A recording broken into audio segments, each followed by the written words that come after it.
Hi friends అందరికీ. మేమైతే మా చెట్లలో అయితే గడ్డి తీయాల. గడ్డి అయితే ఫాస్ట్గా వచ్చేసిందనమాట. చెట్ల కంటే ఎక్కువ గడ్డే ఉంది. చెట్లు అయితే ఎదగలేదన్నమాట. ఇంకా చిన్న చిన్న మొలకలే ఉన్నాయి. కానీ గడ్డి మాత్రం చూడండి ఎట్లుందో.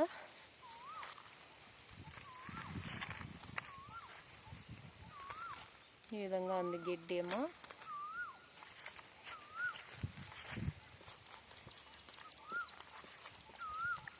మరి రైతుల పరిస్థితి ఇంత దారుణంగా ఉంటుందని అయితే అస్సలు అనుకోలేదు ఈసారి.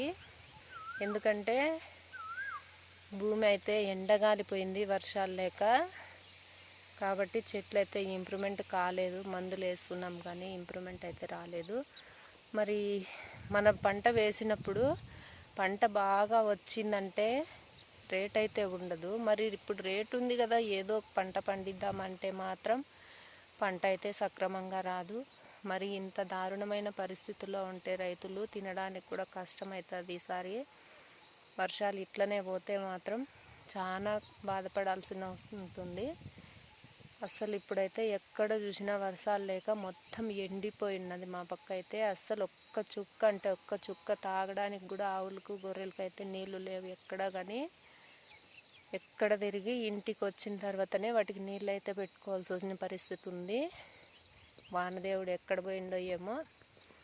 నార్లు కూడా పోసి అయితే పెడుతున్నారు కానీ వర్షం పడకుండా ఉంటే మడి నాటేది కూడా చాలా కష్టమవుతుంది. అసలు నాట్లేము వాన లేకుంటే. ఇంకా బోర్లో నీళ్ళు కూడా అంతంత మాత్రమే వస్తున్నాయి అందరికీ. మరి ఎంత దారుణమైన పరిస్థితి రైతులది.